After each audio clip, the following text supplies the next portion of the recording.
तो कल जहां हमने चर्चा को विराम दिया कि भाई सब संत सयाने इसी ओर संकेत कर रहे हैं कि हमारा तन परिश्रमी बने, हमारा मन संयमी हो, हमारी बुद्धि सात्विक हो और हमारा अहम जो हो वो अभिमान शून्य हो। कभी बहुत पहले मैंने आपको निवेदन किया था, सत्संग से विवेक प्राप्त करके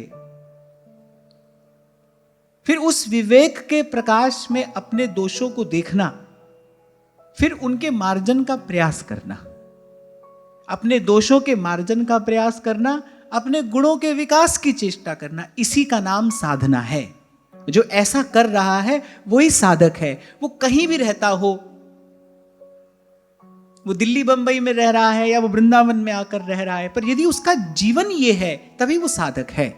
सत्संग से विवेक प्राप्त करके उस विवेक के आलोक में देखे अपने गुण दोष, अपने दोषों का मार्जन करने का प्रयास करे, अपने गुणों के विकास की चेष्टा करे, इसी का नाम साधना है। गुणों का विकास कैसे होता है? गुण को सेवा में लगाओगे, गुण बढ़ता चला जाएगा। एक गुण है, एक सद्गुण है। गुण अपने काम आता है, सद्गुण सबके काम आता है। अपने गुण को सद्गुण बनाइए। गुण में विशेषता तभी आती है जब वो प्रभु को निवेदन होके और सर्व के लिए सुखद हो, सर्व के लिए सहयोगी हो। और इसी प्रकार धीरे धीरे अपने दोषों के मार्जन का ईमानदारी से प्रयास करे, इसी का नाम साधना है। और इसी के लिए जीवन मिला है। कोई भी ये ना कहे, कोई भी ये नहीं कह सकता है कि भाई ये कार्य करने में मुझे कठिनाई है। यदि कहता है तो वो अविवेकी है, प्रमादी है, क्योंकि यही कार्य करने के लिए ही आप आए हो। और मुझे लगता है कि life is all about your priorities. आपके जीवन की प्राथमिकताएं क्या हैं? आपके जीवन का मार्ग कौन नियत करता है? आपके जीवन की प्राथमिकताएं आपके जीवन का मार्ग नियत करती हैं। आपकी जीवन शैली कैसी होगी, आपके जीवन का क्या आकार होगा, ये कौन निश्चित करेगा? आपकी प्राथमिकता क्या है? इसलिए भजन को, साधन को हमको अपनी प्राथमिकता बनाना है कि पहले ये, बाकी सब इसके बाद। जैसे ध्रुवदास जी कहते हैं ना सिद्धांत विचार में कि रसिकन को संग करे निस्दिन, कि या में प्रमाद ना करे, इसमें आलस ना करे। यानी इस कार्य को प्राथमिकता देनी चाहिए। और भी सब करिए। हम क्या करते हैं, होना तो ऐसे चाहिए कि बाकी सब भी कर लेंगे, पर यह काम तो करना ही है। और हम क्या करते हैं, ये काम भी कर लेंगे पर बाकी सब तो करना ही है। बस मैं यही कह रहा हूं कि आपकी प्राथमिकता संसार है, इसीलिए इस पथ पर आपकी बहुत अधिक उन्नति नहीं हो पा रही है। आपकी प्राथमिकता ये बने, पहले ये कार्य करेंगे भाई, बाकी सब इसके बाद होगा। और एक बार भगवान पर विश्वास करके, एक बार गुरुजनों की बात का विश्वास करके, एक बार ऐसा करके तो देखिए। संत सयाने अपना अनुभव ऐसे थोड़ी बता रहे हैं, भगवत जो प्रभु सो लगे। ध्यान से सुनो, कह रहे हैं भगवत जो प्रभु सो लगे। भगवत मुदितदेव जी ये बात कह रहे हैं, कह रहे जो लग गए प्रभु के चरणों से, पर कैसे? तज नश्वर संसार की चिंता छोड़ के, भाई जो होगा सो होगा। जो जब कबीर कहते हैं ना, जो घर फूके आप ना चले हमारे साथ, कबीरा खड़ा बाजार में लिए लुकाठी हाथ। तो ईंट पत्थर के किसी मकान को आग लगाने की बात नहीं कह रहा है कबीर। जो घर फूके आप ना चले हमारे साथ, भाई ये पक्का कर ले कि भाई अब जो होगा सो होगा, जो होगा देखा जाएगा। व्यास जी ने भी यही कहा ना, सब तज भजिए श्याम को। इसी प्रकार भगवान का भजन होता है। एक बार ये निश्चय कर लो, इस मार्ग पर बस इसी एक व्रत की आवश्यकता है कि भाई आप पीछे मुड़कर नहीं देखेंगे, अब जो होगा सो होगा। पहला स्थान जीवन में अपने साधन को देना है, पहला स्थान, बाकी सब उसके बाद। यहां तो माला करते करते एक फोन आ जाए व्यक्ति, वो नहीं छोड़ सकता है। फिर सोचो पहले इसी को ही सुन लो, फिर भजन तो होता ही रहेगा। हम तो दिन भर ही भजन करते हैं, उठते बैठते चलते फिरते भजन ही तो कर रहे हैं। क्या पता कोई बड़ा जरूरी हो, पहले इसी को ही कर लो। होता है कि नहीं? ऐसा होता है ना, ऐसा ही होता है। पर वहां संत कह रहे हैं भजन की रीत क्या है भगवत जो प्रभु सो लगे, तज नश्वर संसार। फिर सब लज्जा भगवान को, क्यों बिगड़े व्यवहार, क्यों बिगड़े व्यवहार। कहने को तो सब कहते हैं भाई है भगवान पर भरोसा, पर अगर भरोसा है फिर चिंता क्यों है, फिर भय क्यों है, फिर क्लेश क्यों है? कौन यहां पर ऐसा बैठा है जिसका जीवन भय, चिंता और क्लेश से मुक्त हो? सभी का जीवन भय युक्त है ना, चिंता युक्त है। अगर भय भी है, चिंता भी है, फिर भगवान का विश्वास कहां है? 2 दिन पहले मैं आपसे यही कह रहा था, व्यक्ति संग्रह करता है, वही करेगा भाई कल के लिए, वही चिंता करेगा। जिसको अपने प्रभु पर आज भरोसा नहीं है वो कल की चिंता करेगा। जिसको भरोसा है उसको किस बात की चिंता है? क्योंकि प्रभु का स्वभाव तो संतों ने यही बताया है, मेरे मालिक को रहती है मेरी हर बात की चिंता, चरण पर रख दिया जब माथ तो किस बात की चिंता, हमारे साथ है जब आप तो किस बात की चिंता। अपने आप को भ्रम मत रखिए। अगर मन भयभीत होता है, अगर मन को चिंता है, फिर विश्वास नहीं है, अर्जित करिए उसको। अपने आप को इस भूल में न रखिए, भुलावे में न रखिए। और जो मैंने कहा ना, मेरे मालिक को रहती है मेरी हर बात की चिंता, हर बात में हर बात आती है। सुबह जगने से रात सोने तक, मैं तो कहता हूं जैसा ध्यान प्रभु रखते हैं वैसा कोई रख ही नहीं सकता, वैसा कोई रख ही नहीं सकता। और तो मैं आपसे क्या कहूं, मान लो मन में इच्छा हो गई, भाई आज तो ये वस्तु खाने का मन है, मन में ऐसी इच्छा हो गई, आज तो भाई ये वस्तु खाने का मन है। थोड़ी सी देर में यहां से वहां से कहीं ना कहीं से प्रसाद आ जाएगा, प्रसाद में वही वस्तु मिलेगी, वही वस्तु मिलेगी।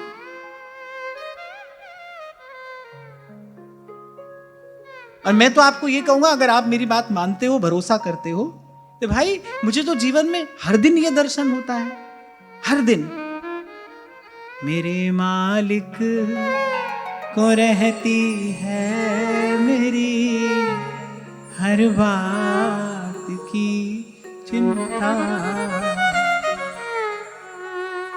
किंचित प्रभु स्नेह करे तो भाई आप भी अगर किसी से प्रेम करते हो, किसी से स्नेह करते हो, तो उसकी छोटी बड़ी हर मांग पूरी करने में आपको प्रसन्नता मिलती है।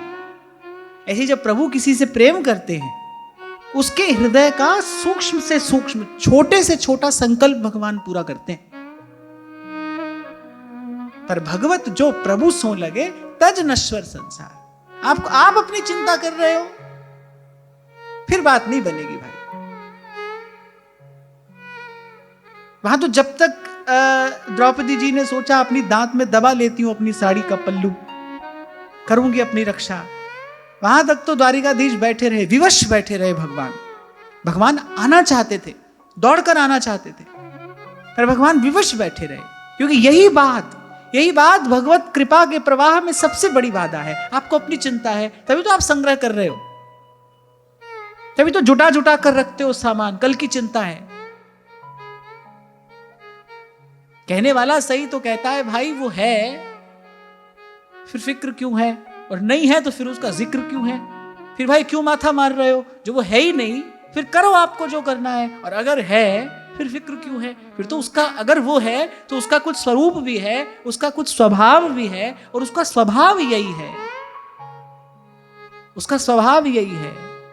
नीचे ऊंच करे मेरा गोविंद, काहू पे ना डरे ऐसी लाल तुद बिन कौन करे, ऐसी लाल तुद बिन कौन करे। जब आप सब श्री कृष्ण के हाथ में दे देते हो, ध्यान से सुनना, जब आप सब श्री कृष्ण के हाथ में दे देते हो, तब आपको अपने जीवन में होने वाली सब घटनाओं में श्री कृष्ण का हाथ दिखाई पड़ने लगता है। आप दो तो सही,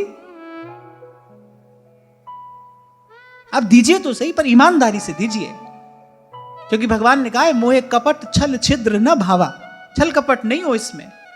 तभी मैंने कहा, कबीर जी ने इसीलिए विचार करके कहा, जो घर फूके आप ना चले हमारे साथ। और मैं तो कहता हूं भाई, लाग लपेट का ये मार्ग नहीं है, लाग लपेट का ये मार्ग है नहीं। मैं आपको बात बना बना के सुनाता रहूं, आपका मनोरंजन करता रहूं, उससे कुछ होने हवाने वाला नहीं है। मार्ग तो यही है भाई, और इस पर चलने की विधि भी यही है। जी मार्ग सब संत गया छे, वी मार्ग में जासे। मार्ग भी यही है, और भगवान कह रहे हैं कि जैसे संत गए हैं वैसे ही जाना। उस मार्ग पर चलने की विधि भी यही है। अच्छी बात है, आप सोचो कि भाई मेरा मेरा मेरा घर, मेरा परिवार, मेरे परिवार के सदस्य भजन में लगे, सब अच्छी बात है। पर एक स्थिति ऐसी आएगी, अगर आप सही मार्ग पर आगे बढ़ रहे हो, आप सही दिशा में आगे जा रहे हो, एक स्थिति ऐसी आएगी जहां आपको इन सब से मुक्त हो जाना होगा। ये तो अकेले चलने का मार्ग है भाई। जब तक आप कहते हो कि मेरे घर के, मेरे परिवार के लोग भजन करें, तब तक मेरा घर, मेरा परिवार है ना। और वहां संत कह रहे हैं, प्रेम गली अति साकरी, तामे दो न समान। तभी तो कहा, कबीरा मार्ग प्रेम को निपट सिलसिली गैल, कठिन जू चलत पिपीली का, लोग लगावे बैल। इन दो पंक्तियों का अर्थ समझो। कबीर कह रहे, कबीरा मार्ग प्रेम को, बोले जो प्रेम का मार्ग है, अच्छा प्रेम के बिना वो मिलता नहीं। जिन प्रेम किया तिन ही प्रभु पाया, राम ही केवल प्रेम प्यारा, हरि व्यापक सर्वत्र समाना, प्रेम ते प्रकट होई में जाना। प्रेम के बिना भगवान मिलते नहीं। और प्रेम का मार्ग कैसा है? कह रहे कबीरा मार्ग प्रेम को, और निपट सिलसिली गैल। निपट माने 100%, 16 आना। सिलसिली गैल, सिलसिला समझ गए ना, चिकना रास्ता है। और एक कठिन जो चलत पिपीली का, बोले चींटी का भी चलना इस पर कठिन है, उसका भी चलना कठिन है, उसका भी पैर फिसल जाएगा। और कह रही है लोग लगावे बैल, और बोले इस पर चलने वाले अपने अपने कांधे पे बैल लाद कर चलते हैं, कैसे कोई चल पाएगा इस पर? निपट सिलसिली गैल। कहां तो साधु संतों ने अपनी देह की चिंता करना भी छोड़ दिया। अरे भाई मेरा घर, मेरा परिवार, मेरे बच्चे, मेरा सब कुछ अच्छी बात है, मैं कह रहा हूं अच्छी बात है, आरंभ में अच्छा है। फिर मैं कह रहा हूं कि यदि ठीक दिशा में आगे बढ़े, फिर एक समय, एक स्थान, एक स्थिति ऐसी आएगी कि सबसे मुक्त हो जाना है, मुझे चलना है। ये सब लाद कर इस मार्ग पर नहीं चला जा सकता है। इसलिए मैंने कहा कि लाग लपेट करने का कोई फायदा नहीं, ये तो अकेले चलने का रास्ता है भाई। अब की बार जब दीक्षा निवेदन पत्र आए, तो पहले भी शायद मैंने कहा था ना कि पति पत्नी दीक्षा निवेदन पत्र लिखकर भेजते हैं, यही पता नहीं चलता है भाई लिखने वाला कौन है। बिल्कुल एक जैसे शब्द, एक जैसी बात, सब कुछ। और कभी कभी तो वो ये लिखने वाला ये भी भूल जाता है कि मेल के फॉर्म में करती हूं और ऐसा रहती हूं, ऐसा लिखा रहता है। तो मुझे लगता है देखो इतने भी सावधान नहीं है दीक्षा निवेदन पत्र भरने में। अब की बार भी जब पत्र मेरे पास आए, हाँ एक बात तो मुझे इसके साथ में और कहनी है भाई, कि भाई इतनी भारी संख्या में मेरे पास अब हर दिन दीक्षा निवेदन पत्र आ रहे हैं, तो दो बात है। एक तो प्रयास करो कि भक्तमाल जी का पूरा अध्ययन करने के बाद ही दीक्षा निवेदन पत्र आप भरें। कुछ समय तक सत्संग सुनते रहें, बरस 2 बरस सत्संग सुनो, भक्तमाल जी का अध्ययन करो, उसके बाद ही आप दीक्षा निवेदन पत्र भरो। और दीक्षा निवेदन पत्र भी जो भरो उसमें संक्षेप में अपनी बात लिखो। मुझे आपकी पूरी जीवन की कहानी नहीं जाननी है, जितनी बात उसमें पूछी गई है टू द पॉइंट, बड़े संक्षेप में अपनी बात लिख दो, तब तो मैं पढ़ पाऊं। कितना पढ़ूं मैं भाई? अब की बार शंभू जी ने गुरु पूर्णिमा के बाद जब मुझे वो फाइल ला कर दी, मैं तो देखकर घबरा गया कि भाई ये काम करेगा कौन? अब करना भी मुझे ही है, वो काम तो मैं किसी से करा भी नहीं सकता। तो अच्छी बात यही है कि कम से कम 1 वर्ष आप सत्संग सुने हो, भक्तमाल जी का आपने अध्ययन किया, उसके बाद आप दीक्षा निवेदन पत्र भरें। ये साधन करने के बाद ही पत्र भरें, और पत्र भी भरें तो कैसे कि अपनी बात बड़ी संक्षेप में लिखकर मुझे दे दें। हाँ, तो मैं क्या कह रहा था, क्या कह रहा था?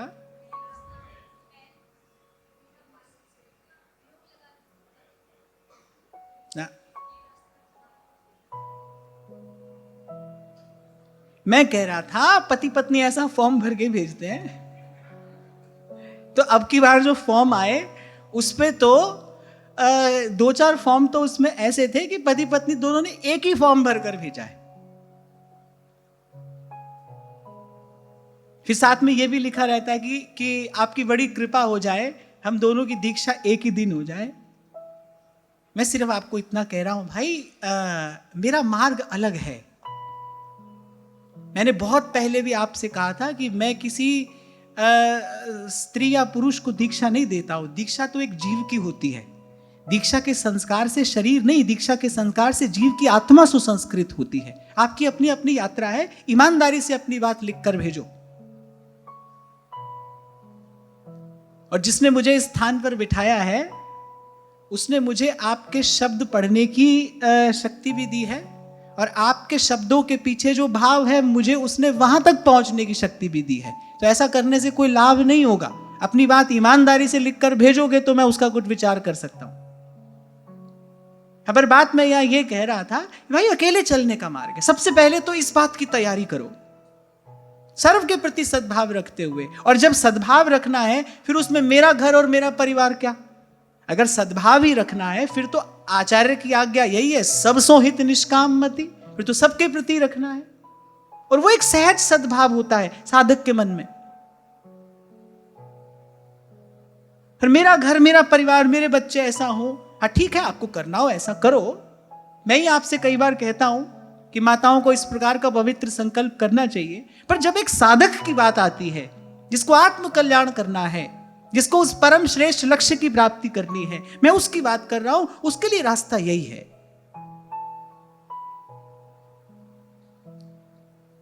वहां कोई संग जा नहीं सकता भाई, ऐसी कोई व्यवस्था ही नहीं है। आपको ही जाना है। एक अहमता ममता, और यह है जग में अति दुखदाई। इसलिए कल आपसे मैंने कहा था, एक साधना का पूर्व पक्ष है, सबके ममता ताग बटोरी, मम पद मन ही बांध भर डोरी। आपने प्रार्थना की, लग गए आपके परिवार के लोग भजन में, साधन में, सेवा में, जबकि मुझे तो ऐसा कम लगता है। जीव की अपनी अपनी यात्रा है। आपको थोड़ी अटपटी बात लग रही होगी, पर मुझे ऐसा लगता है भाई कोई किसी को नहीं लगा सकता है, कोई किसी को नहीं चला सकता है। अपने मन को लगा लिया, अपने मन को चला लिया, यही सबसे बड़ी विजय है। यही सबसे बड़ी विजय है।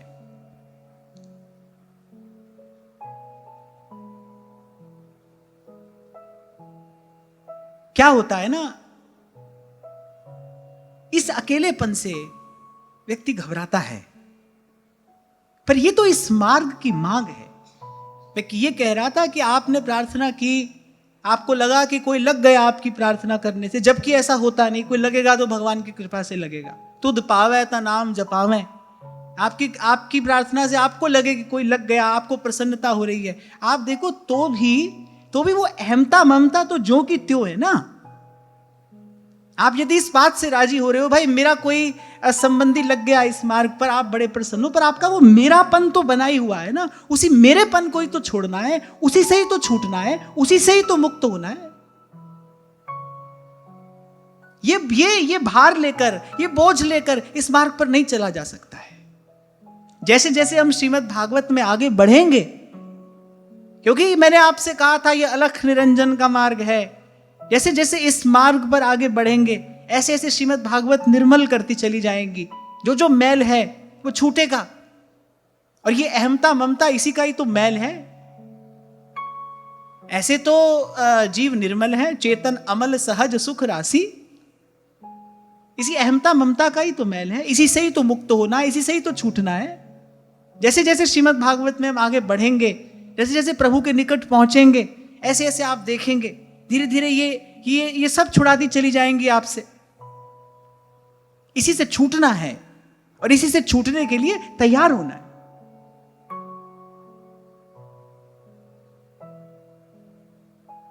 कैसा होना चाहिए एक साधक का जीवन?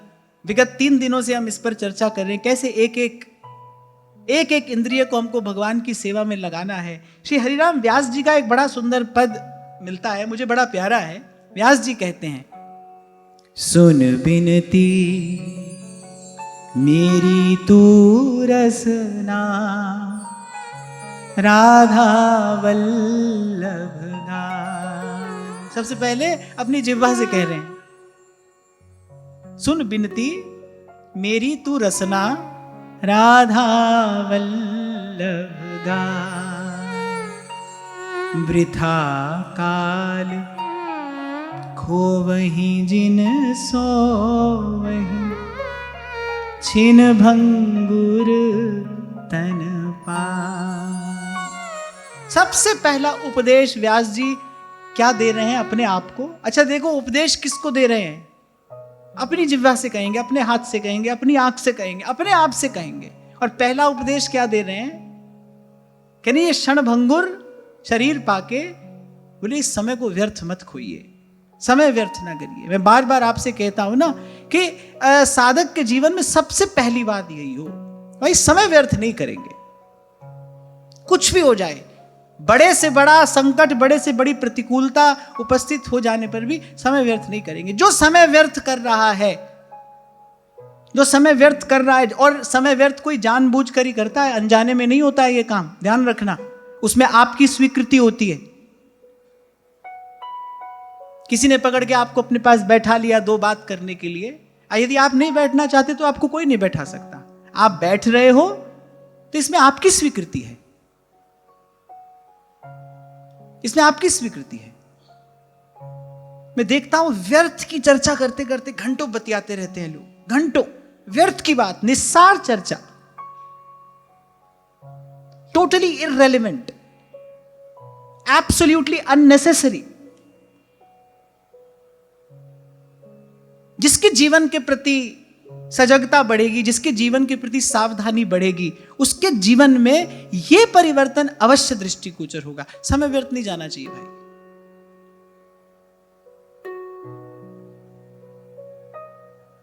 काल भगवान का अनादर नहीं हो आपके द्वारा, क्योंकि सारा संसार, आपका जीवन उसी के द्वारा गतिमान है, उसका अनादर नहीं हो। सबसे पहला उपदेश व्यास जी कर रहे हैं, सुन बिनती मेरी तू रसना, राधा वल्लभ गान। वृथा काल खोवहि जिन सोवहि, छिन भंगुर तन पान। आपने अनेक व्रत उपवास किए, जिसे थोड़ा घना पुण्य मिला या मिला कि नहीं मिला आप जानो, आपने किए हैं। मैं आपको ऐसा व्रत देता हूं, मैं आपको ऐसा व्रत बताता हूं जिससे सीधे सीधे भगवान मिले, जिससे सीधे सीधे भगवान मिले। ये वो व्रत है। तभी बाईसा कहती हैं, चूड़ो तिलक दोवड़ो माला, सील बरत श्रृंगार। सील माने पवित्रता, पवित्र आचरण। और कल ही मैंने आपसे कहा था, अनेक पवित्र अपवित्र वस्तुएं हैं इस अस्तित्व में, पर जीव तो पवित्र प्रभु के प्रेम से ही होता है। भगवान के स्मरण से जीव पवित्र होता है। मंत्रोच्चारण करके जब जल का छींटा दिया जाता है ना पूजा अर्चना के समय, तो यो स्मरेत पुंडरीकाक्ष, ऐसे भगवान का स्मरण करके ही पवित्रीकरण किया जाता है। तो जो मीरा जी कहा ना कि सील बरत श्रृंगारा, चूड़ो तिलक दोवड़ो माला, सील बरत श्रृंगार। शील का व्रत है, पवित्र आचरण का व्रत है, और पवित्रता भगवत स्मरण के साथ ही है। तो उनका संकल्प क्या है कि भाई एक भी क्षण बिना भगवत स्मरण के नहीं जाने दूंगी मैं, यही व्रत लिया है मैंने। और व्रत रत मोए नहीं भावे, और साथ में ये भी बता रही हैं भाई और किसी व्रत उपवास से मेरा कोई लेना देना नहीं, और कोई व्रत उपवास हमको नहीं करना, यही हमारा व्रत है।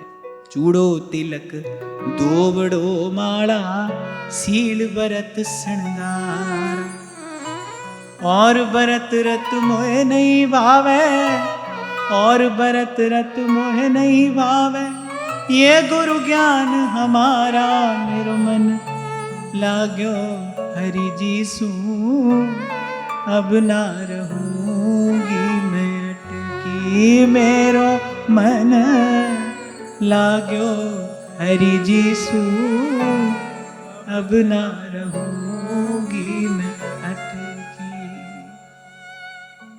तो लेना है तो फिर ये व्रत लेकर जाओ, ये व्रत लो भाई। एक भी सांस भगवान के भजन के बिना नहीं जाने देंगे, यही व्रत है।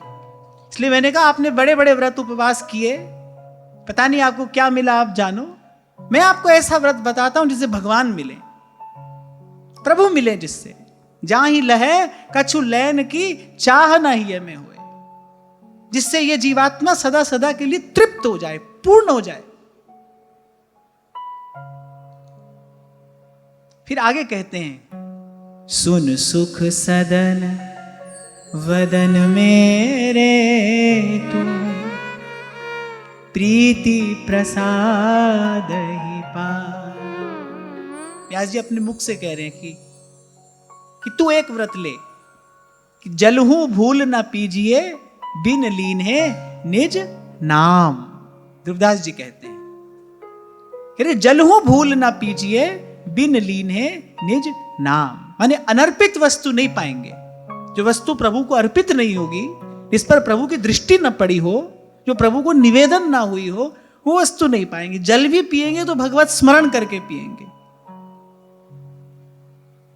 योगी के लिए अभ्यास का स्वरूप अलग है, ज्ञानी के लिए, ध्यानी के लिए अभ्यास का स्वरूप अलग है। भक्त के लिए कैसा अभ्यास है, ये व्यास जी ने भक्त के लिए अभ्यास बताया है। भगवान ने कहा ना, अभ्यासेन तु कौन्तेय वैराग्येण च गृह्यते, तो यहां भगवान ने भक्त के लिए अभ्यास बताया। सबसे पहले अपनी अपनी जिह्वा से कह रहे हैं, मेरो मन राम ही राम रटे। आहा, ऐसा करिए, जन्म जन्म के खत जो पुराने, कह रहे वो जो जन्म जन्म का मेरा लेखा जोखा था, जन्म जन्म के खत जो पुराने, जन्म जन्म के खत जो पुराणे, नाम ही लेत फटे, मेरो मन राम ही राम रटे।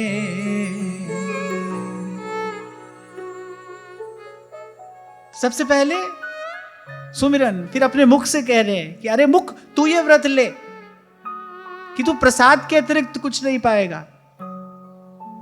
जल का एक घूंट भी पिएगा तो प्रभु का स्मरण करके पिएगा। सुन दुख मोचन मेरे लोचन, जुगल किशोर दिखा। तो व्यास जी अपने नेत्रों से कहते हैं, भाई प्रभु की छवि देखना। अब आप कहोगे भाई यहां वहां संसार में, घर में, व्यापार में, व्यवहार में, सब जगह रहते हैं, सारा दिन भगवान का दर्शन कैसे करें? कल मैंने आपसे कहा था कि यहां पर गुरुजनों की आज्ञा मानकर, क्योंकि गुरुजनों ने ऐसा कहा है कि ये सारा अस्तित्व जो है ये विश्वरूप भगवान का ही विग्रह है, इस दृष्टि से संसार को देखना है। इसके दो लाभ होंगे, एक तो सतत भगवत स्मरण होगा और दूसरा दृष्टि से विकार प्रवेश नहीं करेगा। संसार का रूप देखकर व्यक्ति आकर्षित हो जाता है ना, उसके प्रति भोग बुद्धि हो जाती है। लेकिन जब प्रभु का स्वरूप देखा जाएगा, जब इस दृष्टि से संसार को देखोगे तो आंख से विकार प्रवेश नहीं करेगा। सो व्यास जी कह रहे हैं, सुन लोचन मेरे दुख मोचन, जुगल किशोर दिखा। सुनहि श्रवण रति भवन किशोर ही, गावत नेक सुना। व्यास जी तो बड़ी ऊंची बात कह रहे हैं। व्यास जी तो अपने कान से कह रहे हैं कि भावना में वहां निवृत्त निकुंज में पहुंचकर अपने कान से क्या सुनना? बोले जब लालजी प्रिया जी का यश गाते हैं ना, तू केवल उसी को सुनना, तुझे बस वही श्रवण करने की लालसा हो। और जब तक वहां नहीं पहुंचे हम, तब तक तो यही उत्तम है, संतों गुरुजनों के मुख से भगवत कथा भगवत वार्ता का श्रवण किया जाए। सुनना सातु चारु चरण पंकज की बास सुंघा। व्यास जी अपनी नासिका से कह रहे हैं, यारी नासिका तू ये व्रत लेना, कोई भी दिन श्री ठाकुर जी के श्री चरणों में निवेदित तुलसी की गंध लिए बिना न जाए। अच्छा चलो एक बात बताओ, सेवा सब लोग करते हो? घर में सब लोग करते हो? श्री जी की सेवा करते हो कि नहीं करते? श्री चरणों में तुलसी निवेदन करते हो? हमारे यहां जो तुलसी दल है वो ठाकुर जी के श्री चरणों में ही निवेदन किया जाता है, और फिर उस प्रसादित तुलसी की गंध को नासिका से बार बार ग्रहण किया जाता है। क्या होता है इससे? जो सुगंध है ना, सुगंध सुवास जो होती है, उसका बिल्कुल सीधा संबंध आपके मस्तिष्क से होता है। आपके मस्तिष्क को जो सबसे अधिक स्मृति रहती है ना, वो सुवास की रहती है। आप देखो, सालों बाद भी आप कोई खुशबू लो, आपने बहुत साल पहले वो खुशबू ली हो, सालों बाद वही खुशबू आपको दोबारा मिले, आपको तुरंत उसी घटना का स्मरण होएगा। तो जो भगवान के श्री चरणों में निवेदित तुलसी है, उससे तन मन तो पवित्र होता ही है, भगवत स्मरण भी गाढ़ा होता है, भगवान की स्मृति गाढ़ी होती है।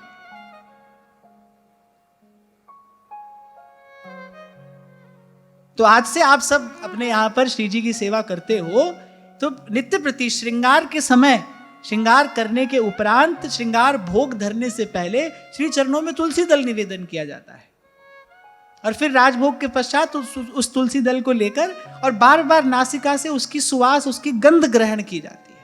हृदय पवित्र होता है इससे। श्रीमद् भागवत में आगे आप श्रवण करेंगे कि सनकादिक ध्यान में बैठे हैं और एकाएक भगवान के श्री चरणों में, नारायण के श्री चरणों में चढ़ी हुई तुलसी की सुगंध नासिका से उनके भीतर प्रवेश करती है और समाधि छूट जाती है उनकी। किसी ऐसे अद्भुतानंद की उनको अनुभूति होती है, समाधि छूट जाती है। भक्ति का वो जो भाव है छा जाता है उनके मन पर, भगवान के श्री चरणों में चढ़ी तुलसी की गंध से। तो ऐसे व्यास जी अपनी नासिका से कह रहे हैं, क्योंकि मैंने आपसे कल कहा था ना कि भाई यहीं से तो संसार और विषय विकार प्रवेश करते हैं। जहां जहां से विकार प्रवेश कर रहा है वहीं पर हमको पहरा बिठाना है, प्रभु के नाम का, रूप का, लीला का, प्रभु के प्रसाद का। भक्तों के जीवन में क्यों होती है प्रसाद के प्रति ऐसी निष्ठा? हमारे महाप्रभु जी का तो सर्वस्व प्रसाद है, सर्वस्व महाप्रसाद, प्रसिद्धता के अधिकारी। तो व्यास जी अपनी नासिका से कह रहे हैं, अरे नासिका तू नित्य प्रति प्रभु के चरणों में चढ़ी हुई उस तुलसी की गंध लेती रहना, बार बार लेती रहना। सुन नासा तू चारु चरण की अद्भुत बास सुंघा। सबसे पहले अपनी रसना से कहते हैं, सोवत जागत रटू निरंतर राधा राधा। फिर अपने मुख से कहते हैं, तेरा व्रत यही है कि तू प्रसाद ही पाना। अपने नेत्रों से कहते हैं, प्रभु की छवि देखना, उसी का ही अवलोकन करना, उसी को ही ध्याना। कानों से कहते हैं कि हरि कथा का ही श्रवण करना। अपनी नासिका से कह रहे हैं, तू श्री चरणों में चढ़ी तुलसी की गंध ही लेना। सुन तू सिर पावन चरणोदक रुचि अभिषेक करा। अपने मस्तक से क्या कह रहे कि तू तो सदा ही श्री चरणामृत शिरोधार्य करना, तू तो सदा ही चरणामृत धारण करना। गोपियों ने गोपी गीत में कहा ना एक श्लोक में कि अपना ये जो कर कमल है हमारे मस्तक पर पधराइए। आप अपना कर कमल हमारे मस्तक पर पधराइए। भगवान ने कहा क्यों? गोपियों ने कहा माथा ही तो खराब हुआ था हमारा, ये जो हमने किया बुद्धि तो बिगड़ गई थी हमारी। तो जो भाव से, निष्ठा से, इस बात का भाव धारण करते हुए कि ये जो जल है ये श्री चरणों का स्पर्श करके आया है, भगवान का चरणामृत महादेव अपने मस्तक पर सदा नित्य निरंतर धारण करते हैं। ये तो भगवान की इच्छा थी, ये भगवान की इच्छा थी कि आशुतोष अपने जटाजूट में श्री गंगा जी को धारण करें, क्योंकि जब गंगा जी के धरा पर आने का समय उपस्थित हुआ तो भगवान ने कहा भाई ये हमारा चरणामृत है, और वैष्णवा नाम यथा शंभु, श्रीमद् भागवत गीता जो सब वैष्णवों में अग्रगण्य हैं, जो परम वैष्णव हैं वो तो महादेव हैं, शिव हैं। तो भगवान ने बात का विचार किया भाई हमारे चरणामृत पर जो सबसे पहला अधिकार है ना तो महादेव का है, तो महादेव को स्पर्श करती हुई गंगा धरा पर जाए। इसके मूल में प्रेरक तो प्रभु ही थे। महादेव ने अपने जटाजूट में भगवान का चरणामृत धारण किया। महादेव सदा शिरोधार्य करते हैं भगवान के चरणामृत को। सो व्यास जी कह रहे हैं सुन तू सिर पावन चरणोदक रुचि अभिषेक करा, सुन कर तू मंदिर की सेवा सुख कर प्रीति बढ़ा। फिर व्यास जी अपने हाथों से कहते हैं कह रहे तुम भी भगवान के श्री मंदिर की सेवा का ही संकल्प लेना, तुम भी इस सुख से वंचित न रह जाना। अपने हाथों से व्यास जी कह रहे हैं तुम नित्य श्री मंदिर की सेवा का संकल्प करना।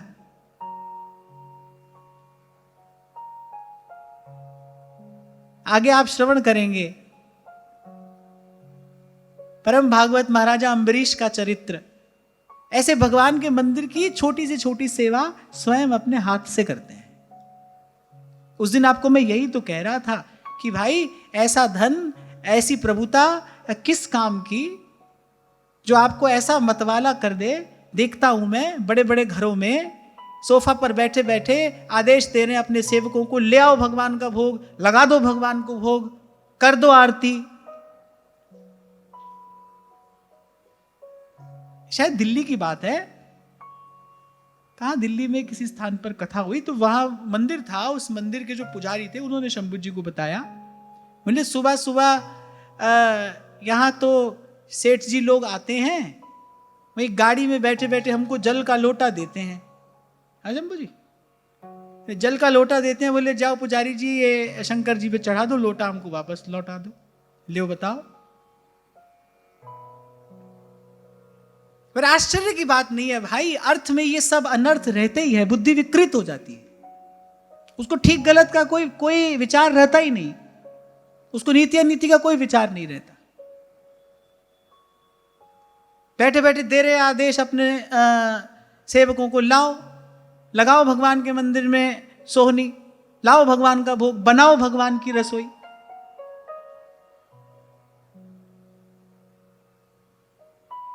नियम तो ये है कितना भी समृद्ध घर क्यों ना हो, और ध्यान से सुनना, कितना भी समृद्ध घर क्यों ना हो, घर में कितनी भी सुख सुविधा क्यों ना हो, लेकिन रसोई तो घर की गृहिणी को ही करनी चाहिए।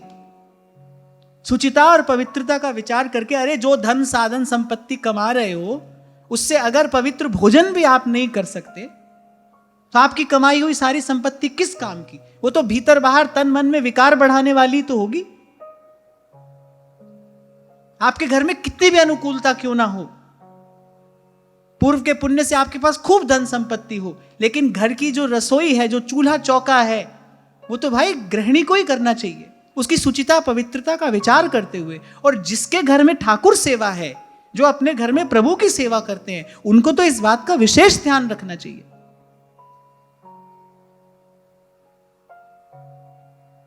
थोड़ी देर पहले मैंने आपसे कहा भाई लाग लपेट की बात कहने का कोई लाभ नहीं है, यहां से सीधा सच्चा मार्ग है और उस पर चलने की रीत भी सीधी सच्ची है, उसमें कोई मिलावट नहीं की जा सकती।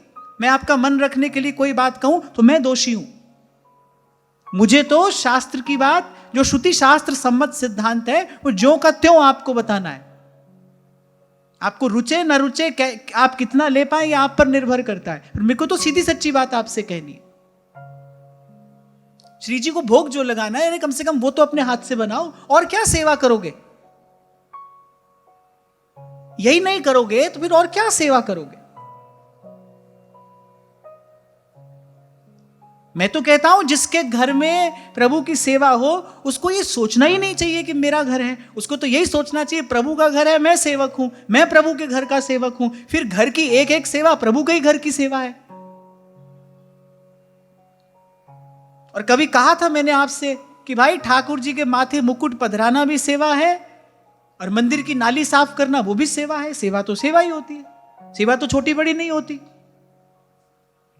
यही बात सुन के तो महाप्रभु जी का हृदय दुखी हो गया था जब नाहरमल जी ने यह कहा कि आप ये लकड़ी बीन रहे हैं, ये कार्य तो किसी से करा लिया जाएगा। महाप्रभु जी ने कहा मैं कोई कार्य नहीं कर रहा हूं, मैं तो सेवा कर रहा हूं।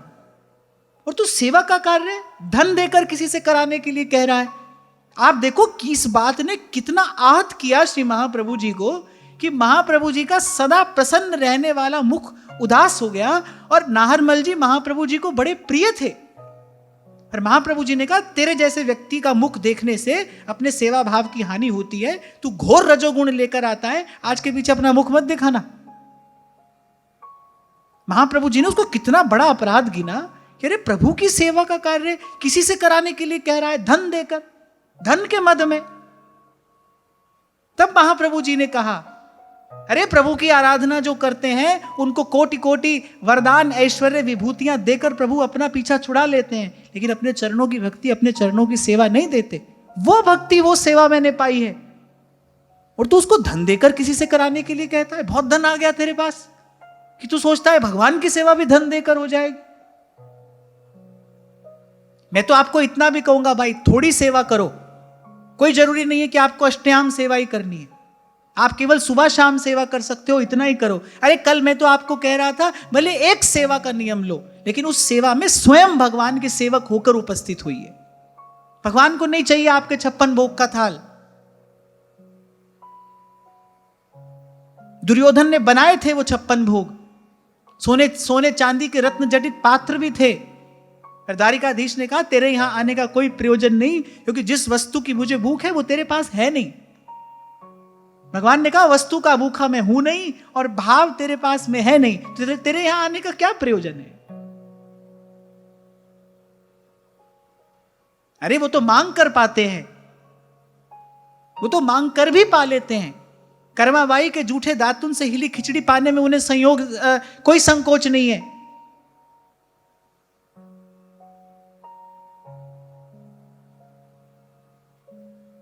हाँ इतना अवश्य है भाई, सबते सेवक धर्म कठोरा, सबते सेवक धर्म कठोरा। कल तुम पैसा देकर माला भी करा लोगे, लोगों को रुपया दे देकर संकल्प करा करा के मंत्रों के अनुष्ठान तो लोग कराते ही हैं कि पंडित जी हमारी तरफ से इतना अनुष्ठान कर दो, हमारी तरफ से इतना अनुष्ठान कर दो, ये तो कराते ही हैं। कल ऐसे तुम ये भी कराओगे भाई हमारे हिस्से की 5 माला भी तुम ही कर दो, सब कर दो, ठीक है। फिर भगवान के पास भी वही जाएगा जो सेवा कर रहा है, जो भजन कर रहा है, प्रसाद भी उसी को मिलेगा, भगवान के पास भी वही जाएगा। तो इसलिए भाई थोड़ी सेवा करो, पर आप करो, अपने हाथ से सेवा हो। भगवान के श्री मंदिर को झाड़ने बुहारने से लेकर प्रभु का श्रृंगार, प्रभु का भोग, जितना आप कर सकते हो आप करो। मैं तो कहता हूं एक समय करो, पर आप करो। लगी तो दिन भर है सेवा, और तो और आरती के थाल में बत्ती भी कोई लगा कर रख रहा है, आप बस बैठे बैठे घुमा दोगे। तो किसी भ्रम में नहीं रहना भाई, किसी भ्रम में नहीं रहना। हित ध्रुव निरखत नेक नहीं, वैभव ताकि और रंच प्रेम में अपन पो हारत नवल किशोर। हित ध्रुव निरखत नेक नहीं, वैभवता की ओर। क्योंकि यदि अपना वैभव दिखा रहे हो भगवान को तो झूठी तो दिखा रहे हो। सत्य स्वरूप प्रभु को आपका असत्य देखेंगे? आपका वैभव एक असत्य के अतिरिक्त और क्या है? आपके मिथ्या अभिमान के अतिरिक्त और क्या है? आपके दंभ और पाखंड के अतिरिक्त और क्या है?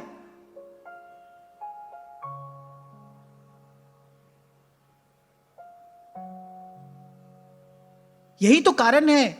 उस दिन महाराज जी मुझे यही तो कह रहे थे, आध्यात्म की इतनी सुंदर चर्चा कहने सुनने को मिलती है, लेकिन तदनुकूल जीवन क्यों नहीं बनता?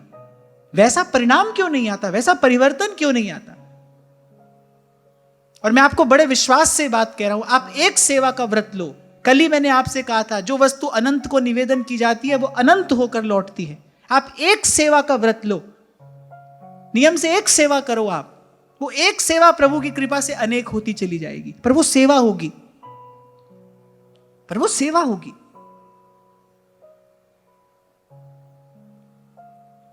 तो यहां व्यास जी कह रहे हैं, सुन कर तू मंदिर की सेवा, सुख कर प्रीति बढ़ा।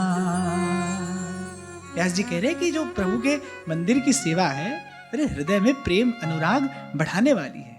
अरे महाप्रभु कह रहे हैं, कदा कुंज भवनांगण मार्जनी श्याम। श्री महाप्रभु जी बात कह रहे हैं, कब मैं आपके कुंज भवन में सोहनी देने वाली हो सकूंगी?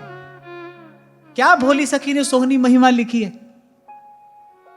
और हमने तो संतों के मुख से सुना है भाई, यहां सेवा कुंज की सोहनी सेवा करते करते कितने संतों को श्री जी का कृपा प्रसाद प्राप्त हो गया, सेवा कुंज की सोहनी सेवा करते करते। सुनहि चरण तू वृंदावन ते, अनत न पैंड चला। व्यास जी अपने अपने पांव से कहते हैं कि तुम्हारा एक ही व्रत है, तुमको और कुछ नहीं करना है, तुम्हारा बस एक ही व्रत है कि वृंदावन से बाहर नहीं जाना। सिर काटूं पावक जरऊं, डूब मरऊं विष खाऊं, पर वृंदावन छाड़ के अनत न कितहूं जाऊं। अपने पांव से व्यास जी कह रहे तुम्हारा बस एक ही व्रत है, वृंदावन से बाहर नहीं जाना। राधा करावचित पल्लव वल्लरी के, राधा पदांक विलसन मधुर स्थली के, राधा यशो मुखर मत्त खगावली के, राधा विहार विपिने रमता मनो, राधा विहार विपिने रमता मनो। सुनहि चरण तू वृंदावन ते, अनत न पैण चला। सुन मन हर्षि रास लीला पे, संतत रुचि उपजा। मन से कहते हैं कि तू रास लीला का दर्शन करना, और रास लीला का दर्शन कर करके बोले युगल के उस रस स्वरूप के दर्शन की जो अभिलाषा है उसको बढ़ाते रहना। अच्छा, ऐसी वार्ता स्वयं से कौन कर सकता है? जो सब ओर से सिमट गया हो, निपट गया हो, वो ही करेगा ऐसी वार्ता। इसीलिए आज आरंभ में मैंने कहा, हाँ ठीक है, आप सोचो भाई हमारा घर हमारा परिवार ये सब ऐसे करे वैसे करें, एक स्तर तक ही अच्छा है, पर एक बात तो समझनी पड़ेगी भाई, ये मार्ग अकेले चलने का है, कोई चले तो भला। क्योंकि संत तो यही कह रहे तेरे भावे जो करे भलो बुरो संसार, नारायण तू बैठ के अपनो भवन उहार। और मैंने कहा कि अगर सद्भाव ही रखना है, फिर वो अपने घर के लिए क्यों रखना है, फिर तो सभी के लिए होना चाहिए, फिर तो वो सभी के लिए ही हो। तभी कुछ समय पहले मैंने आपसे कहा था, कोई आता है ना, महाराज जी हमारे बच्चे का विवाह है, आप आशीर्वाद दे दो। भाई आशीर्वाद है तो सभी के लिए है, शुभकामनाएं तो सभी के लिए है। आज इसको कल उसको नहीं, ये सब हमको नहीं आता है भाई, सभी के लिए सद्भाव है। सर्वे भवन्तु सुखिनः सर्वे सन्तु निरामया, यही प्रार्थना है। और मैं तो मन ही मन कई बार कहता ही रहता हूं प्रभु से, अपनी करुणा का जल तू बहा दे, कर दे पावन हर एक मन का को। लेकिन ये प्रार्थना अभी करने का अधिकारी कौन है? महाराज बाणी में कहते, नानक नाम चढ़दी कला, तेरे पाणे सर्वत्र दा भला। इसलिए मैंने कहा ये जो वार्ता, ये व्यास जी जो अपने मन से, अपनी आंख से, अपनी नासिका से, अपने मुख से, ये जो ऐसी सरस वार्ता व्यास जी कर रहे हैं, ऐसी वार्ता कौन करेगा? सब ओर से सिमट गया है जो। इसलिए हमारे यहां एक शब्द का प्रयोग किया जाता है कि रे निपटे हुए रसिक, सब ओर से निपट गए, सब समेट कर अब आए हैं यहां। ध्रुवदास जी एक बड़ी बड़ी पते की बात कहते हैं, कहने जब लग मन छाड़त नहीं सब बातन को लोभ। कान खोल के सुनना, कहने जब लग मन छाड़त नहीं सब बातन को लोभ, तब लग ही उपजत नहीं जुगल प्रेम की गोभ। गोभ माने अंकुर। अरे जब तक मन सब बातों का लोभ नहीं छोड़ देता, तब तक हृदय में प्रेम का अंकुर, युगल के प्रेम का अंकुर नहीं फूट सकता है। और अभी थोड़ी देर पहले मैंने आपसे कहा भाई, उस तक जाने का मार्ग तो प्रेम ही है, जिन प्रेम किया थी नहीं प्रभु पाए। नहीं तो कितना बगुले की तरह ध्यान करते रहो, कितना सब करो, पर जिन प्रेम किया थी नहीं प्रभु पाया। राम ही केवल प्रेम प्यारा, जान ले उसो जाननी हारा। और प्रेम का अंकुर कैसे फूटे? करे जब लग मन छाड़त नहीं सब बातन को लो। और सब में सब आ जाता है भाई, इस एक शब्द में सभी तो है, सब में सब है। ये जो बाबा फरीद ने कहा ना, कर ले दिल दी सफाई जे दीदार चाहिदा, कहा ना कर ले दिल दी सफाई। दिल की सफाई क्या है? अरे इस प्रकार के सब संकल्पों को हटा देना, इसी को कहते हैं अपने मन को स्वच्छ करना। कर ले दिल दी सफाई जे दीदार चाहिदा। अरे मैंने यही आपसे कहा ना भाई, संतों का मार्ग तो यही है, तू जहान तो की लड़ी तेनू यार चाहे। ये तो भाई जब से बना है ना, ये संसार जब से बना है, यहाँ रोना हंसना लगा ही रहा है।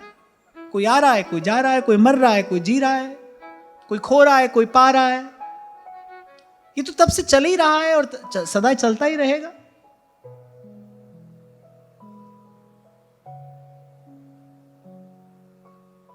और हमको तो एक बात समझ में आ गई, यहां बैठ गई अच्छे से, जो तीनों लोकों के गुरु हैं। तुलसी बाबा कह रहे हैं, तुम त्रिभुवन गुरु वेद बखाना। और ये बात कौन कह रहा है? बोले वेद कह रहे हैं, तुम त्रिभुवन गुरु वेद बखाना, आन जीव पामर कहां जाना। जो तीनों लोगों के गुरु हैं वो समझा रहे हैं, किसको? अपनी अर्धांगिनी को समझा रहे हैं। और वो क्या कह रही है? बोली नहीं आप कुछ नहीं जानते, फिर तुम अपने पिता के घर मत जाओ, जाने से कुछ अनर्थ हो सकता है। क्यों नहीं जाओ? क्यों? क्योंकि तुमको निमंत्रण नहीं है। पिता के घर निमंत्रण की कोई आवश्यकता नहीं होती। आपको क्या पता मायके जाने का सुख क्या होता है? ये और कह रही है साथ में।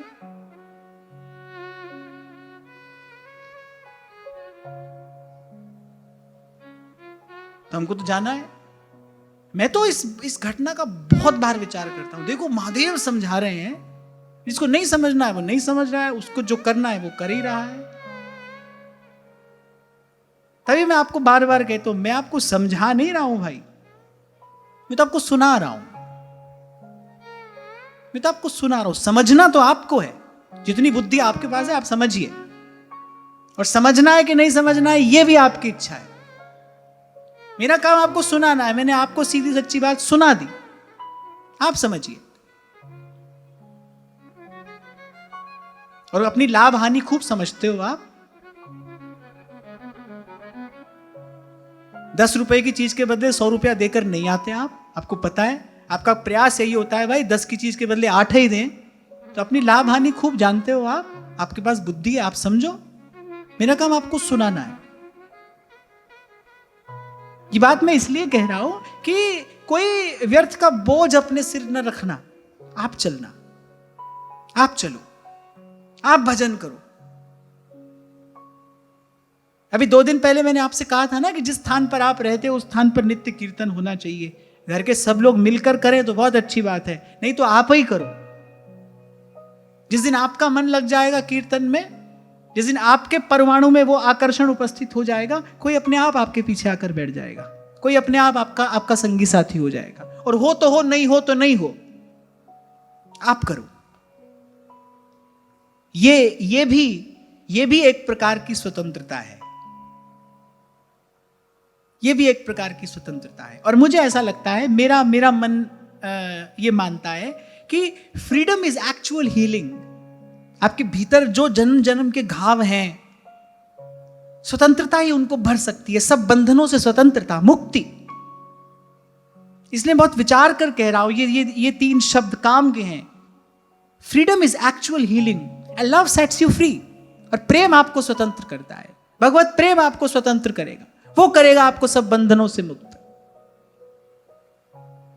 संत कहते हैं, एक उदाहरण देते हैं। एक हांडी में चना है, बंदर उसमें हाथ डालता है, मुट्ठी बंद कर लेता है। हांडी का मुख तंग है और बंदर ये समझता है कि भाई हांडी ने मुझे पकड़ लिया। हांडी ने नहीं पकड़ा, वो जो मुट्ठी बंद है वो उसको निकलने नहीं दे रही। इसलिए आज जहां से मैंने चर्चा का आरंभ किया, भाई मेरा घर, मेरा परिवार, ये भी तो एक बंधन है, इससे भी मुक्त होना है।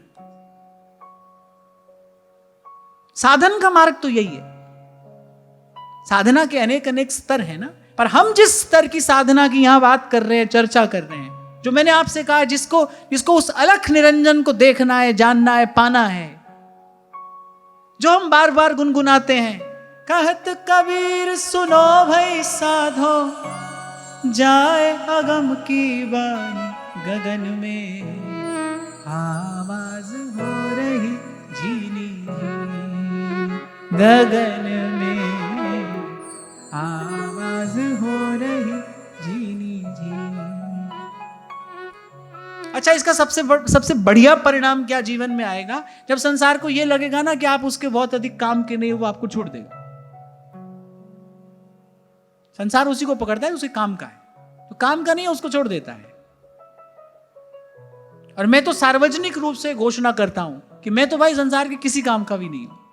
मेरे पास तो कोई आशीर्वाद नहीं है, कोई युक्ति नहीं है, कोई मंत्र नहीं है, कुछ भी नहीं है, तो किसी भी काम के नहीं है।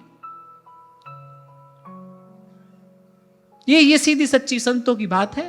मैं पढ़ रहा हूं, संग संग आपको सुना रहा हूं, और ऐसे कहते सुनते थोड़ा सत्संग हो रहा है, बस।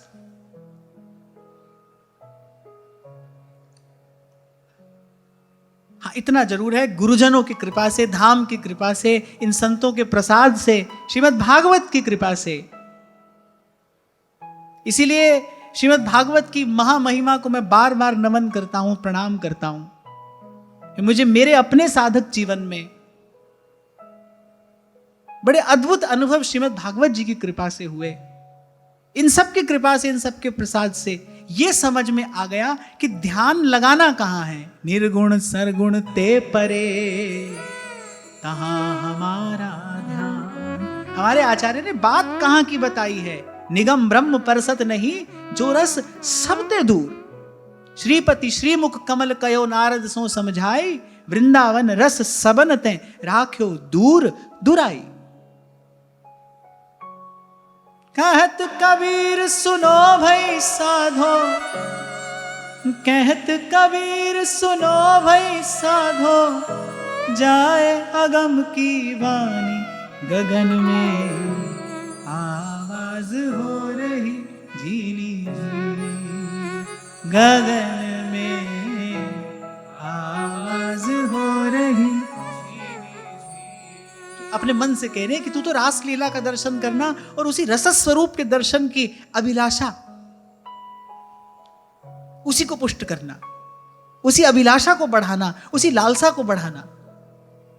सुन चित बिनती आस तजही, नित दासन हाथ बिकार। व्यास जी अपने चित्त से कह रहे तुझसे मेरी एक विनती है, सुन चित्त बिनती, कह रहे आस तजही। श्री सेवक जी महाराज कहते हैं ना, जीव सब कर लेता है पर आस की पास नहीं तोर जानी। अपने चित्त से कह रहे कि तू यहां किसी की आशा ना करना, यहां किसी की आशा ना करना। सुन चित्त बिनती आस तजही। और वहीं श्री सेवक जी ने कहा, रसिकन सो प्रीतम कहे, अरे भगवान के भक्तों की, संतों की आशा करना, उनसे आशा लगाना, वो है वस्तु देने वाले। जब भी तेरे सुख का विधान करेंगे, भगवान के प्यारे संत करेंगे, भगवान के प्यारे भक्त करेंगे। जब तब साधु तारसी और सकल प्रपंच। तो आशा लगाना तो भगवान के भक्तों से लगाना, संतों से लगाना। इन्हीं के शब्द पार उतारने वाले हैं भैया। संत सवद लग उतरे पार। मैं किसी भी प्रकार से संतों की वाणी की महिमा क्या है आपको बता नहीं सकता, किसी भी प्रकार से नहीं बता सकता। कैसे ये एक एक शब्द अमृत का कुंभ है, कैसे ये एक एक शब्द प्रकाश का पुंज है। तभी तुलसी बाबा ने कहा, महामोह तम पुंज जासु बचन रवि करहि निकरी। सुन बुद्धि सुकरि जो कुंज महल में, सुख पुंज ही बरसा। सुनहि लोक करता की इंद्री, विषय विकार बिहार। अपनी बुद्धि से कहते हैं कि त्रिगुण जनित उस सुख का चिंतन छोड़कर यहां वृंदावन की कुंजों में जो किसी अद्भुत अनिर्वचनीय सुख की, आरस की, आनंद की वर्षा हो रही है, कि तू तो उसी में भीगी रहना। जैसे महाप्रभु जी कह रहे हैं, किंतु आशाप्यस्तु वृंदावन भुवि मधुरा कोटि जन्मांतरेपि।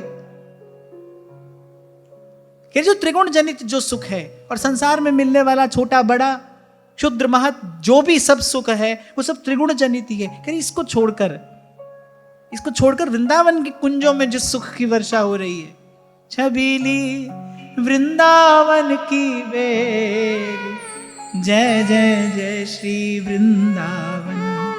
छाह तरे करे जुगल रस के, जय जय जय श्री वृंदावन। उस सुख रस में भीज ना जाकर।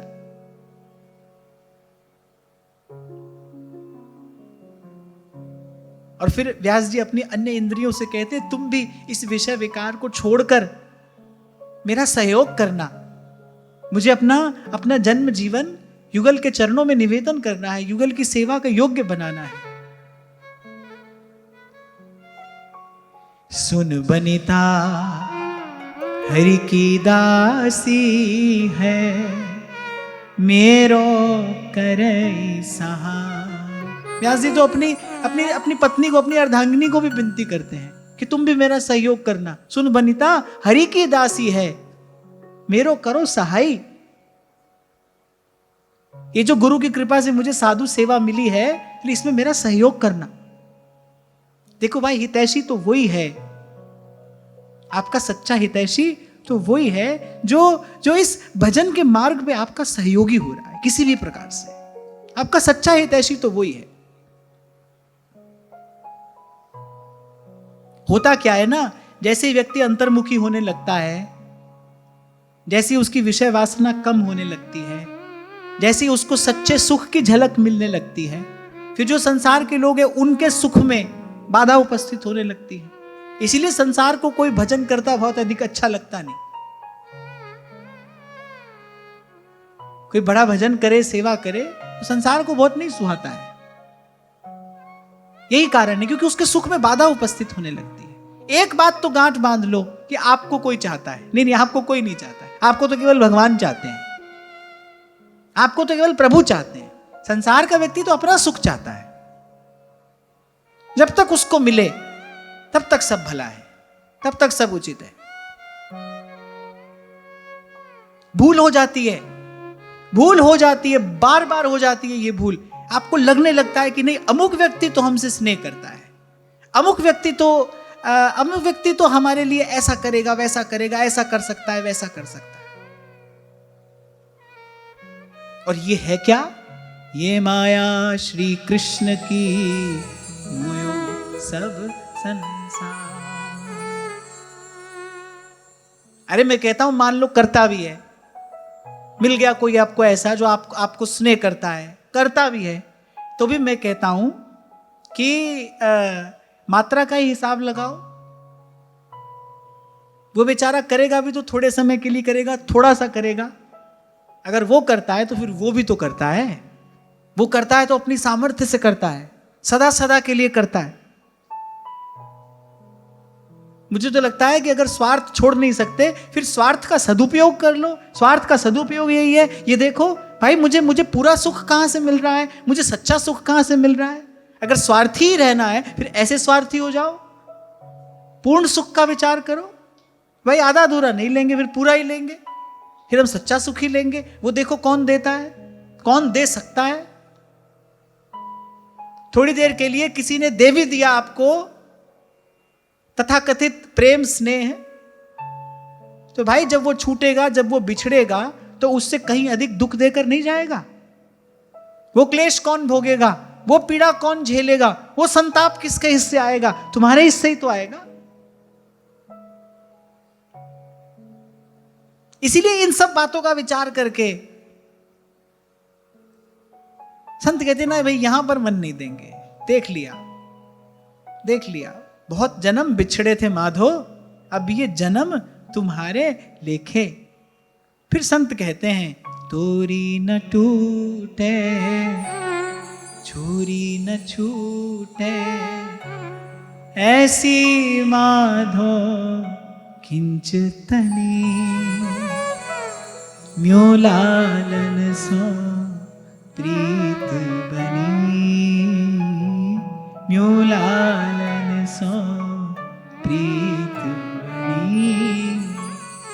तो व्यास जी कह रहे हैं, सुन बनिता हरि की दासी है, मेरो करो सहाय। और व्यास जी तो ऐसे ही थे।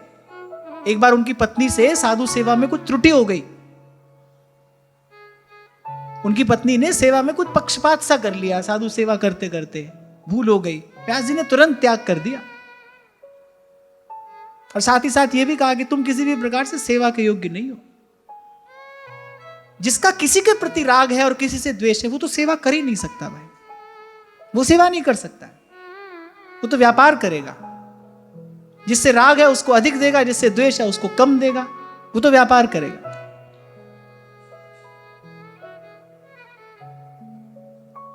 इसीलिए बड़ा विचार करके गुरु साहब ने फरमाया है, मुक्त भुगत जुगत तेरी सेवा, जित तू आप करावे।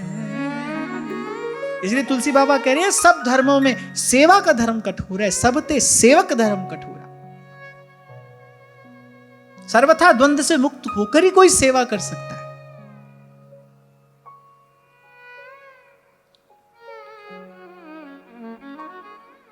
सुन सुत नव किशोर दास है, हरि गुण गाए गवाए। फिर अपने पुत्र से कहते हैं व्यास जी, कह रहे बेटा तू भी हो सके तो यही व्रत लेना।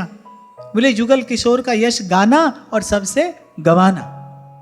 व्यास जी अपने पुत्र से कहते हैं, सुन सुत नव किशोर दास है, हरि गुण गाई गवा। फिर व्यास जी अपने शिष्य से कहते हैं, सुन शिष्य भव जल बूढ़त हो, हरि पद सेवऊ सिरना।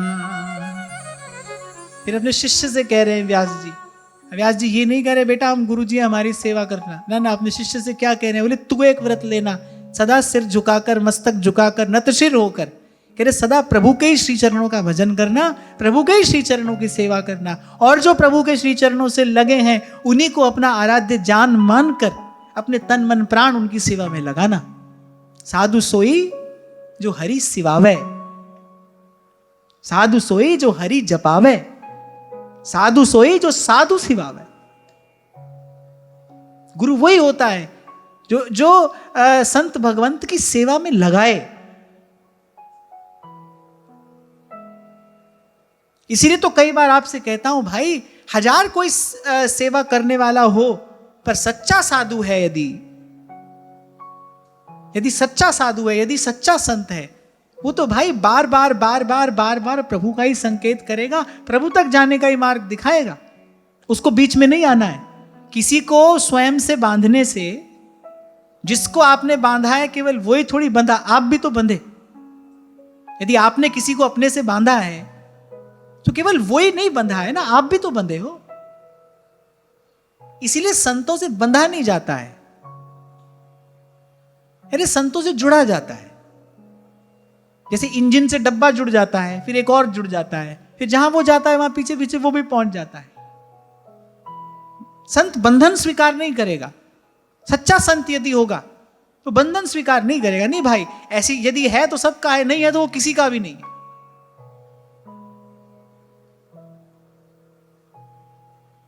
तो व्यास जी अपने शिष्य से कह रहे हैं, कह रहे इस भव सिंधु में डूबता है तू, अब मैं तुझे इससे पार उतरने की युक्ति बताता हूं। संत भगवंत की सेवा करना, नतशिर होकर, विनम्र होकर, मेरे संतों की सेवा करना, अपने इष्ट का आराधन करना, तेरी दृष्टि सदा प्रभु के ही चरणों पर रहे। भव से पार कराने वाले श्री कृष्ण के चरण ही हैं। श्री कृष्ण चरणाम्भोज सत्यमेव विजानताम। इहि कलिकाल गोपाल भजन को आन पर्यो है दान। व्यास जी कह रहे इस घोर कलिकाल में जाने कैसे, कह रहे श्री कृष्ण के भजन का ये दाव लग गया है, ये अवसर हाथ आ गया है, जाने कैसे। ये वृंदावन, ये रवि जातट, ये सतसंग न पावो रे, ये नर देह सजन प्रभु दीनी, और ताही न विषय गवावो रे। व्यास जी कह रहे ये तो ऐसे अवसर मिल गया अचानक। इहि कलिकाल गोपाल भजन को आन पर्यो है दान। और फिर अंत में व्यास जी कह रहे भाई सब हमारी एक विनती सुनो। और यहां सब कौन है? सबसे पहले व्यास जी ने अपनी रसना से कहा, अपने नेत्रों से कहा, अपने कानों से कहा, अपने हाथों से कहा, अपने मन से कहा, अपनी बुद्धि से कहा, अपने चित्त से कहा। फिर उसके बाद व्यास जी ने अपनी अर्धांगिनी से कहा, अपने पुत्र से कहा, अपने शिष्य से कहा। और अब सबको समेटते हुए अंत में व्यास जी सार की बात कहते हैं, बिनती सुनहु व्यास की सबही, हरि बिन अनत न ठान। बिनती सुनहु व्यास की सबही, हरि बिन अनत न ठान। बिनती सुनहु व्यास की सबही, हरि बिन अनत न ठान। तो विगत कुछ दिनों में जो ये चर्चा हमने की, इसके प्रसाद स्वरूप भाई प्रभु की सेवा हमारे जीवन में आए। और सेवा अर्थात जब आप सेवक होकर प्रभु की सेवा में उपस्थित हो, किसी का भी जीवन सेवा से वंचित न रहे, सेवा से खाली न रहे। कोई भी दिन बिना भगवत सेवा के नहीं जाना चाहिए। यही बात अंत में व्यास जी ने कहा है कि भाई इस घोर कली काल में जाने कैसे श्री कृष्ण के भजन का ये दाव लग गया है,